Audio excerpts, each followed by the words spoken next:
সুমন বাবু, আপনাকে স্বাগত। আমি নিবেদিতা, সহকর্মী সুপ্রিয়াকে সঙ্গে আপনাকে স্বাগত জানাচ্ছি। পাশাপাশি আমাদের প্যানেলে এই মুহূর্তে রয়েছেন সোমজিৎ ঘোষ, রাজনৈতিক বিশ্লেষক, তিনিও রয়েছেন। আর সুমন বাবু, প্রথমেই জানতে চাইবো, আজকের এই যে রায় ঘোষণা করা হলো, এই রায়ের দেখা গেল যেখানে বিচার ব্যবস্থার একেবারে খিল্লি ওড়ানো হচ্ছে, এমনটাই বিভিন্ন মহলে ইতিমধ্যে আলোচনা শুরু হয়েছে। কারণ আমরা দেখেছি কোর্ট রুমে বসে রীতিমতো হাততালি দিয়ে স্বাগত জানানো হচ্ছে, করতালি দিয়ে স্বাগত জানানো হচ্ছে। এই বিষয়টিকে আপনি প্রথমে কিভাবে দেখছেন, এই রায়টিকে কিভাবে দেখছেন?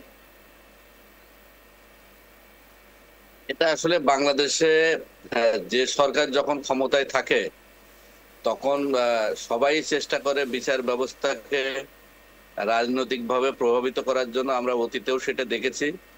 এটা নতুন কিছু না। বাংলাদেশের এই জায়গাটা এখনো পর্যন্ত সঠিক পর্যায়ে বিচার ব্যবস্থা এবং প্রশাসনকে রাজনৈতিকভাবে যে ব্যবহার করা যায় সেটা বিভিন্ন নজির কিন্তু অতীতেও ছিল, এখনো সেইটা ধারাবাহিকতায় এখানে বজায় আছে বলে এটা সবাই যারা আইন বিশেষজ্ঞ সহ সবাই এটা আমরা ইতিমধ্যে অনেকে আপনি জানেন যে এই বিষয়গুলো নিয়ে মন্তব্য করেছেন। আর যেহেতু উনি শেখ হাসিনা পলাতক ছিলেন, পলাতক থাকার কারণে এই মামলা দায়েরের পরে যেহেতু কোনো বিচার প্রার্থী হিসেবে তিনি পাবলিক যে আন্তর্জাতিক অপরাধ ট্রাইব্যুনাল রাষ্ট্রপক্ষ থেকে একজন আইনজীবী নিয়োগ করেছেন এবং তিনি এই মামলার শুরু থেকে শেখ হাসিনার পক্ষে আইনি সেবা দিয়েছেন। এখন এটা স্বাভাবিক, ব্যক্তিগত আইনজীবী নিয়োগ করলে উনি যে পরিমাণ রেমেডি পেতেন বা উনি উপস্থিত থাকলে এই মামলার রায় হয়তো ভিন্ন কিছু ঘটতে পারতো। যেহেতু উনি উপস্থিত ছিলেন না এবং এই মামলায় উনি কোনো নার্সিং করেন নাই বা কোনো তদারকি করেন নাই এবং কোনো তার পক্ষের মনোনীত যেহেতু কোনো বিজ্ঞ আইনজীবী এখানে ছিলেন না, সেই ক্ষেত্রে রায় স্বাভাবিক যেটা হওয়ার কথা সেটাই হয়েছে। সৌনবাবু, সেখানে তো প্রশ্ন উঠছেন, যিনি অভিযুক্ত ছিলেন তিনি নিজে ওখানে উপস্থিত ছিলেন না কোর্টরুমে, সেহেতু তার অনুপস্থিতিতে তার বিরুদ্ধে একাধিক প্রশ্ন উঠে আসে এবং কোনো সাক্ষ্য প্রমাণও সেই মুহূর্তে আমরা দেখতে পাইনি। যে লাইভ সম্প্রসারণ আমরা যেখানে দেখেছি, তা সত্ত্বেও তার বিরুদ্ধে একেবারে মৃত্যুদণ্ড যে রায় ঘোষণা করা হলো, সেই রায়ে কি বিচার ব্যবস্থা নিয়ে প্রশ্ন তুলছে না? কি মনে করছেন? বিচার ব্যবস্থা, আমি তো শুরুতেই বলেছি যে বাংলাদেশে যখন যে সরকার ক্ষমতায় থাকে তারা বাংলাদেশের আইন অঙ্গনকে তাদের মতো করে ব্যবহার করে, সেটার নজির বহু সময় আছে। এবং আপনারা জানেন যে এক সময় সাবেক প্রধান বিচারপতি এস.কে. সিনহাকেও কিন্তু বের হয়ে যেতে হয়েছিল তার মেয়াদ শেষের আগেই। তাই এখানে আপনারা জানেন যে 5 আগস্ট সাবেক প্রধানমন্ত্রী শেখ হাসিনা দেশ ত্যাগ করার পরে জুলাই আন্দোলনে যে সময় যে সংগঠিত অপরাধ যে গণহত্যা হয়েছে, যেটা রাষ্ট্র মনে করে, সেই কারণে আন্তর্জাতিক ট্রাইব্যুনালকে পুনর্গঠন করে আন্তর্জাতিক ট্রাইব্যুনাল 1-এ তার বিচার কার্য পরিচালনা হয়েছিল। এবং সেখানে আমরা দেখেছি যে জুলাই আন্দোলনের পরে 17 অক্টোবর তার বিরুদ্ধে মামলা দায়ের করা হয় এবং ঠিক ওই দিনেই তার বিরুদ্ধে ওয়ারেন্ট জারি করা হয়েছে। পরবর্তীতে এই মামলায় 16 মার্চ সাবেক আইজিপি পুলিশ প্রধান মামুন সাহেবকেও এই মামলায় জড়ানো হয় এবং পরবর্তীতে আমরা দেখেছি যে 12 মে এই মামলার তদন্ত প্রতিবেদন জমা হয় এবং সেই তদন্ত প্রতিবেদনে 3 জনকে আসামি করা হয়। সাবেক প্রধানমন্ত্রী শেখ হাসিনা এবং সাবেক স্বরাষ্ট্রমন্ত্রী আসাদুজ্জামান খান কামাল এবং সাবেক পুলিশ প্রধান আইজিপি মামুন সাহেবকে আসামি করে এবং 1 জুন সেটা চার্জ গঠন করা হয় এবং এই চার্জ গঠনের দিনেই সাবেক পুলিশ প্রধান আইজিপি সাহেবকে আপনারা জানেন যে রাজসাক্ষী করা হয়েছে।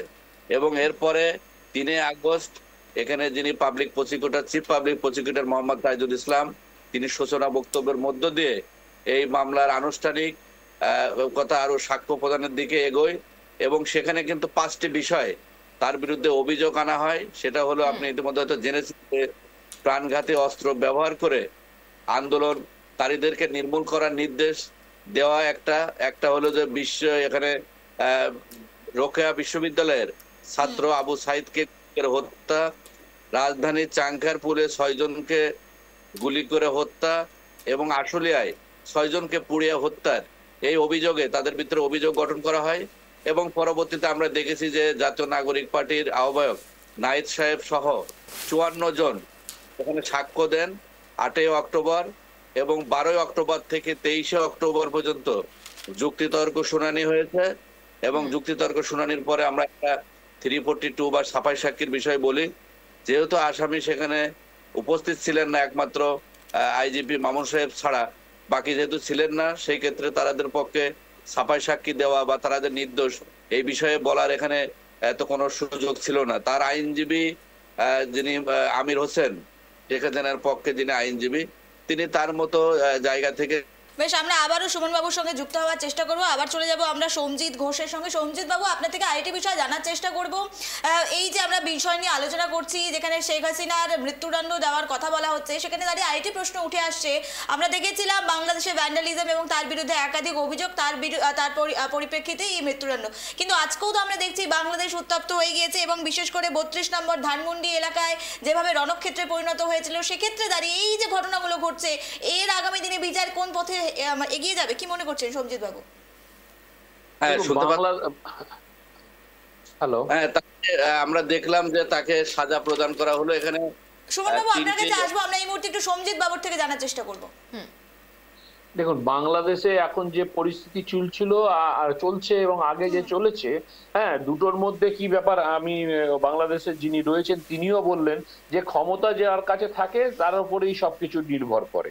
তো ক্ষমতাকে নিজস্ব মানে দেখানোর জন্য, যে জায়গা তাগিদটাকে দেখানোর জন্য এই যে পরিস্থিতিগুলো তৈরি হচ্ছে, এখানে একেবারে পরিষ্কার যে মোহাম্মদ ইউনূস যে সরকার চলছে এবং মোহাম্মদ ইউনূস যে অন্তর্বর্তী সরকারের শেষ হয়ে আসছে, তার জন্য পরিষ্কার অর্থে আতঙ্কিত, এবং আতঙ্কিত হওয়ার ফলে, এবং যেহেতু ইলেকশন রয়েছে 26শে ফেব্রুয়ারি 2026, তার জন্যই কিন্তু এই যত বিশৃঙ্খলা এবং যত কিছু, মানে শেখ হাসিনাকে তো আটকাতে হবে। শেখ হাসিনাকে যদি আটকাতে না পারে, তাহলে তো তার কাছে একটা মস্ত বড় চ্যালেঞ্জ, এবং মস্ত বড় এই চ্যালেঞ্জটাকে নিতে গেলে মোহাম্মদ ইউনূস যেহেতু রাজনীতির পরিপ্রেক্ষিতে, রাজনীতির প্রেক্ষাপটে তিনি কিন্তু অজ্ঞ, তিনি কিন্তু অত শিক্ষিত নন রাজনীতির প্রেক্ষাপটে, কিন্তু ক্ষমতার যে লোভ, সেই লোভের জন্য, এবং তার হাতে যে পুরো ক্ষমতাটা যতটা পারছে তিনি, মানে এরা দেখেও বিশ্বের দরবারেও বাংলাদেশের মুখ পুড়ছে, তারপরেও কিন্তু শেখ হাসিনাকে আটকাবার জন্য এই রকম ভুল ভ্রান্তি এবং এই রকম ভাবে একচ্ছত্র ডিসিশন তিনি নিচ্ছেন, যাতে শেখ হাসিনা ফিরে এসে যদি আওয়ামী লীগ আবার ক্ষমতা দখল করে, তাহলে আজকে যে ঘটনা হয়েছে, যে মৃত্যুদণ্ড, তার মোহাম্মদ ইউনূসের ক্ষেত্রেও সেই জিনিস হতে পারে। এই আতঙ্ক এবং এই প্যানিকের জন্যই আজকে কিন্তু বাংলাদেশের এই অবস্থা। বেশ বেশ, আমি একটু সুমন বাবুর কাছে যাবো। সুমন বাবু, আমি সুপ্রিয়া রয়েছি। আমরা দেখলাম যে এই যে বিচার ব্যবস্থা, এই উদাহরণ হলো বাংলাদেশে, তো আগামী দিনে বাংলাদেশ কোন পথে এগোবে? তা সাধারণ মানুষ কি এই বিচার ব্যবস্থার উপর ভরসা রাখবে, অর্থাৎ আস্থা রাখবে? কি মনে করছেন আপনি সুমন বাবু?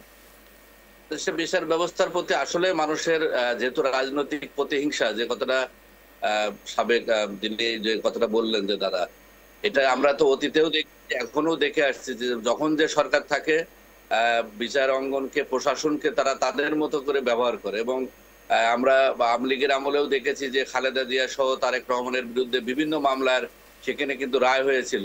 যখন 5ই আগস্টের পর অন্তর্বর্তী সরকার আসলেন, এবং ডক্টর মোহাম্মদ ইউনূসের বিরুদ্ধেও কিন্তু অনেকগুলো মামলার রায় ছিল, সাজা ছিল, সব মামলা কিন্তু আমরা দেখলাম যে প্রত্যাহার হয়ে গেছে। আবার এখন যখন অন্তর্বর্তী সরকার ক্ষমতায়, তখন শেখ হাসিনাকে মৃত্যুদণ্ড দিচ্ছে বা আমৃত্যু কারাদণ্ড দিচ্ছে। যদি কখনো আবার শেখ হাসিনা ব্যাক করে বা আওয়ামী লীগ ফিরে আসে, তখন দেখা যাবে যে আবার তাকে ফুলের মালাতে বরণ করা হবে এবং এই মামলাগুলো সব প্রত্যাহার হবে। কিন্তু আসলেই বাংলাদেশের যে বিচার ব্যবস্থা, এটা সম্পূর্ণটাই আমরা যতটুকু সাধারণ মানুষ বা আমরা আইন অঙ্গন আমরা যেটা দেখছি, যে এখানে রাজনৈতিক যতদিন পর্যন্ত হস্তক্ষেপ, বিচার ব্যবস্থা প্রকৃতপক্ষে যতদিন স্বাধীন না হবে, ততদিন পর্যন্ত এই কেউ ন্যায় বিচার পাবে না আমরা বলে আমরা মনে করছি। বিচার বিভাগ খুব জরুরি। বেশ, আমরা আবারও সৌমজিৎ বাবুর কাছে যাব এবং সৌমজিৎ বাবুর থেকে জানার চেষ্টা করব। আমরা যদি কথা বলি বাংলাদেশের স্বাধীনতার সংগ্রাম, তাহলে প্রথমেই কিন্তু বাংলাদেশের জাতির জনক বঙ্গবন্ধু শেখ মুজিবুর তার কথা কিন্তু উঠে আসে, এবং সেখানে দাঁড়িয়ে থেকে তার বাড়ি আজকে ভাঙচুর করার জন্য বুলডোজার নিয়ে যাওয়া হয়। বাংলাদেশের বুকে বাংলাদেশের স্বাধীনতা সংগ্রামী তার বাড়ি যে ভেঙে দেওয়া হচ্ছে, তার স্ট্যাচু ভেঙে দেওয়া হচ্ছে, এই বিষয়গুলো কি কিরকম ভাবে বাংলাদেশে প্রভাব পড়তে পারে, কি মনে করছেন? দেখুন, বাংলাদেশের প্রাচীন ঐতিহ্যগুলোকে ভাঙার জন্য মোহাম্মদ ইউনূস সরকার যেভাবে উঠে পড়ে লেগেছে, তার কারণটা কি? একটা জিনিস আমি বারবার বলছি, বিচার ব্যবস্থা বলুন আর এই ক্ষমতায়নের বলুন, এই ক্ষমতায়নকে ধরে রাখার জন্য, এবং যেগুলো ওনার মনে হচ্ছে আজকে ধরুন এইসব প্রাচীন যেসব রয়েছে সম্পত্তি, সেইগুলো তো একটা বাংলাদেশের আইকন, সেটাকে ভেঙে যদি ধূলিসাৎ করে দেয়, তাহলে বিশ্বের দরবারে বাংলাদেশের মানচিত্রে বাংলাদেশকে কিভাবে দেখানো হবে? সেখানে তো আলটিমেটলি বাংলাদেশেরই মুখ পুড়বে। তো বাংলাদেশের সরকার যদি অভ্যন্তরীণ গন্ডগোল হয়, সেখানে তাকে সাজা ঘোষণা করুক বা তার একটা ব্যক্তি বিশেষ তাকে যা কিছু করুক, সেটা করতেই পারে। কিন্তু তারপরে কি হচ্ছে, আজকে ধরুন এই শেখ হাসিনা যদি আবার 26-এর ইলেকশনে যদি ফিরে আসেন, উনি যে কথাটা বলছেন, আমিও ওই কথাটাই বলবো বলে ভেবেছিলাম, কিন্তু উনি বললেন এই যে মৃত্যুদণ্ড এসব রদ হয়ে যাবে, এবং মৃত্যুদণ্ড রদ হওয়ার পরে তবে একটা জিনিস, যেগুলো ঐতিহ্যবাহী যেসব সম্পত্তি, সেইগুলো যদি ভেঙে তছনছ করে যায়, সেগুলো ইতিহাসের পাতায় থাকবে, বাস্তবে থাকবে না। এর যে ক্ষতি, এর যে মানে ক্ষতির পরে এই যে বাংলাদেশের যে সুনাম, যে সুনামটা মানে পৃথিবীব্যাপী যেটা একটা থাকে, যেটা আছে, আমরা বাঙালিরা বাংলায় কথা বলি, আমরাও জানি অনেকে বাংলাদেশের কি ইতিহাস, সেই ইতিহাসটা ধ্বংস করে নিলে তাহলে কিন্তু মানে এই যে সরকার চলছে, এই সরকারের উপর এবং পুরো বাংলাদেশের প্রতি যে সারা বিশ্বে যে একটা সুনাম ছিল, সেই সুনামকে মাটিতে ধুলণ্ডিত করবে এই সরকার। এবং এইখান থেকে বাঁচার উপায় একটাই, সবাইকে এক হওয়ার একটা জায়গায় আসুক, কারণ বাংলা ভাষায় সবাই কথা বলে, বাঙালি একটা প্রেম আছে।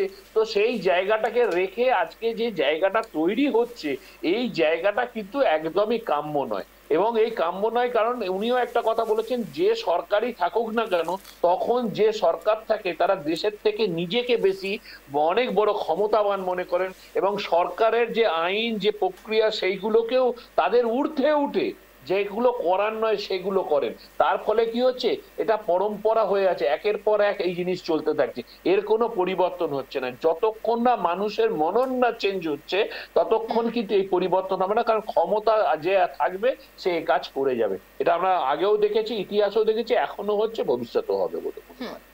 সুমন বাবু, এই যে আমরা দেখছি বারংবার বাংলাদেশের এই উত্তপ্তকর পরিস্থিতি, তাহলে কি ইতিহাস মুছে দিয়ে কি ভবিষ্যতে বাংলাদেশকে কি আরো স্বচ্ছ এবং শান্তিপূর্ণ বাংলাদেশ কি দেখতে পারবে? কারণ যেখানে জাতির জনক বঙ্গবন্ধু শেখ মুজিবের মূর্তি ভাঙা হয়েছিল, আরো বিভিন্ন মূর্তি ভাঙা হয়েছিল বাংলাদেশে, সেই উত্তপ্ত পরিস্থিতি হাটিয়ে ভবিষ্যতে কি একেবারে স্বচ্ছ এবং শান্তিপূর্ণ বাংলাদেশ দেখা যেতে পারে? কি মনে করছেন আপনি সুমন বাবু? খুবই বাংলাদেশের যে বর্তমান পরিস্থিতি, যে রাজনৈতিক প্রতিহিংসার দিকে যাচ্ছে, এই প্রতিহিংসা আস্তে আস্তে বাড়তে থাকবে এবং বাংলাদেশে একটা গৃহযুদ্ধের দিকে যাওয়ার যে সম্ভাবনা, সেটা আরো প্রবল হচ্ছে।